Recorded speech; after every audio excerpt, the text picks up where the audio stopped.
안녕하세요 여러분, 클라린의 식물생활의 클라리입니다.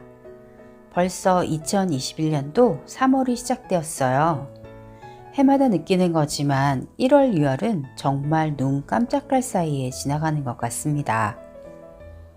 오늘은 식물을 키우는 방법 중에 흙 없이 물에서 식물을 키우는 방법에 대해서 알아볼게요.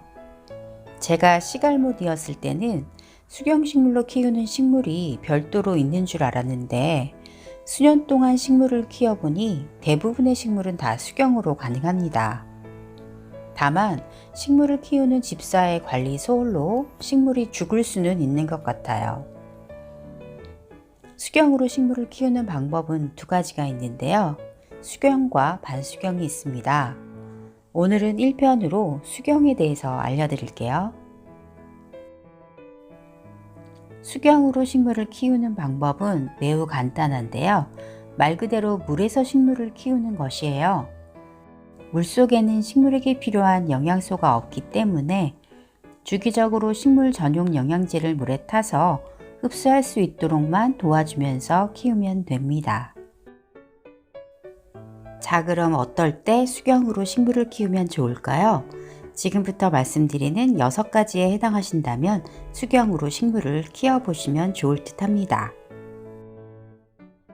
첫 번째로는 식물을 처음 키우시는 분들이나 물주기가 서툴러서 과습이나 물마름으로 식물을 많이 죽여보신 분들은 물 줄 때를 걱정하지 않아도 되는 수경 식물을 키워보시면 좋을 듯 합니다. 두 번째는 식물을 키우다 보면 흙먼지가 날려서 고민인 분들이 많아요. 그러신 분들은 수경으로 전환해서 키워보시는 것도 좋을 것 같습니다. 세 번째는 식덕이 입문한 후 화분수가 하나둘 늘어나다 보면 뿌리파리라는 해충을 만날 수 있는데요. 경험해 보신 분들은 아시겠지만 정말 짜증나는 해충이거든요. 뿌리파리 때문에 고민이신 분들은 수경식물로 전환해 보시면 좋을 것 같습니다. 네 번째는 식물을 어느 정도 키우시다 보면 번식시키는 방법을 알게 되시는데요. 그중 가장 쉬운 방법이 물꽂이입니다. 수영이 망가진 식물이나 가지치기를 하신 후에 삽목할 가지나 줄기를 물꽂이로 번식시켜 식데크를 해보세요. 저도 이 방법을 가장 많이 사용하고 있습니다.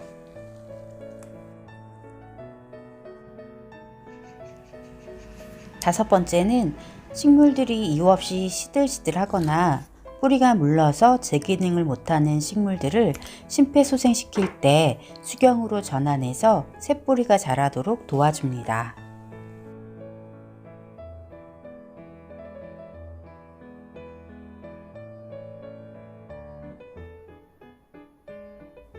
여섯 번째는 식물 키우기는 집사하기 나름인데요. 풍성하게 키워서 예쁜 식물도 있지만 몇 가닥 안 되는 줄기가 늘어지면서 예쁜 식물도 있거든요.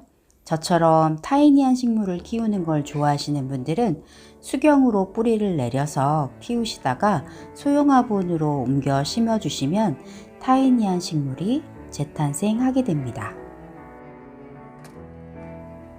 제가 키우고 있는 수경식물들 소개시켜 드리면서 수경식물로 키우기 가장 쉬운 식물 5가지를 중간중간 소개시켜 드릴게요.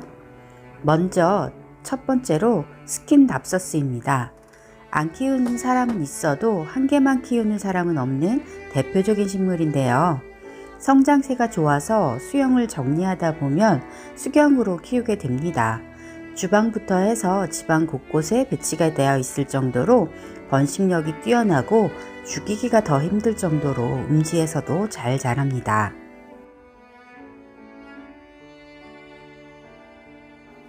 두 번째는 싱고니움인데요.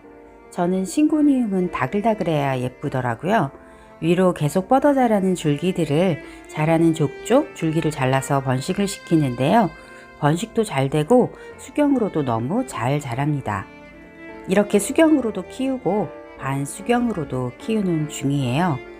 핑크스팟 싱고니움은 벌써 몇 개째인지 모를 정도로 집안 곳곳에 배치되어 있습니다. 예쁘기까지 하고 핑크핑크하니 키우는 맛이 있어요. 이거는 벨벳 싱고니움인데요. 다 쓴 디퓨저 병을 깨끗이 씻어서 벨벳 싱고니움을 넣어 주었는데요. 귀엽게 잘 어울립니다. 구멍이 숭숭 뚫려 있어서 귀여운 야단손이는 이렇게 대충 꽂아놔도 자연스러운 멋이 있습니다. 너무 많아서 시그니처 식물인 줄 아시겠어요?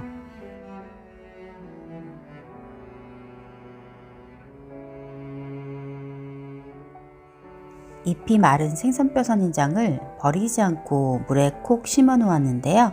이렇게 자구가 올라왔습니다. 너무 귀엽네요. 선인장도 수경식물로 가능하다는 거 꼭 기억하세요. 베니토치바도 이꼬지로 이만큼이나 자랐어요.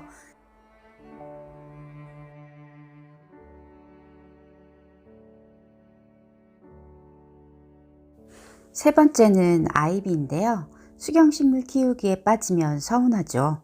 툭 잘라서 탁 꽂으면 끝입니다. 러브체인과 페페로미아 프로스트라타 몇 줄기를 수경으로 키우는데요. 의도하지 않았는데 너무 잘 어울리더라고요. 햇빛이 잘 드는 창가에 두면 투명한 유리병이 반짝이면서 너무나 예쁩니다. 지난 1월 22일 날 물꽂이로 번식시킨 목 베고니아들은 100% 성공을 해서 뿌리가 왕성하게 내렸습니다. 디시디아 밀리어나트는 애기 손톱보다도 작은 하트 잎들이 줄지어 자라는데요. 수경으로도 잘 자랍니다. 하트 호야도 너무 귀엽죠. 수경으로 키우고 있는 피클로 반다를 스마일 화분에 넣어 보았어요. 머리카락인 것 마냥 너무 잘 어울리네요. 네 번째는 필레아 페페 로미오이데스인데요. 자구를 떼어내서 키워도 되고 이꼬지를 해도 되는데요. 저는 하엽지는 잎이 아까워서 이렇게 물에 꽂아두면 어느새 귀여운 자구가 올라옵니다. 어느 정도 자라면 다시 흙에 심어주면 되거든요. 이렇게 예쁜 필레아로 탄생을 합니다.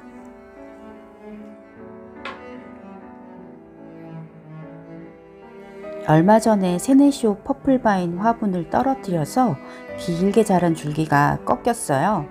꺾인 줄기를 버리지 않고 이렇게 물꽂이를 해두었더니 뿌리가 벌써 나왔더라고요. 기존의 화분에 다시 심어주면 풍성해질 것 같아요. 마지막으로 다섯 번째는 테이블 야자인데요. 가성비도 최고인데다 수경으로 키웠을 때 시원시원해 보여서 더운 여름에 테이블 위에 올려놓으면 관상하기 좋습니다. 쑥쑥 새 잎을 잘 올려주는 식물이기 때문에 키우는 재미가 있습니다. 자, 그럼 흙에서 자라는 식물을 수경으로 바꿔 키우는 방법을 보여드릴게요. 아글라우네마 엘레강스와 글로리아 페페를 수경으로 바꿔볼 거예요. 먼저 최대한 흙을 털어줍니다. 이렇게 물에 담가서 반나절 두면 흙무게가 있어서 물에 가라앉아요. 여러 번 흔들어 준 후에 물로 깨끗이 씻어줍니다. 최대한 흙을 털어주어야 해요. 이 작업이 은근 어려울 수 있거든요. 아글라우네마는 뿌리가 깨끗해서 뿌리를 살려서 화병에 꽂을 거고요. 글로리아 페페는 뿌리가 너무 지저분해서 뿌리를 모두 자른 후에 이렇게 물에 꽂아줍니다. 그러면 2-3주 후면 뿌리가 나기 시작해요. 뿌리를 없애는 방법과 뿌리를 살리는 방법 두 가지로 알려드렸고요. 수경으로 전환한 후에는 부유물 때문에 물이 탁해질 수 있거든요. 며칠 동안은 물을 자주 갈아주셔야 합니다. 유지 관리하는 방법은 간단한데요. 화병에 물이 줄어들면 물을 보충해 주다가 물이 탁해지면 식물의 뿌리도 씻어주고 화병 전체 물을 새로 바꿔줍니다.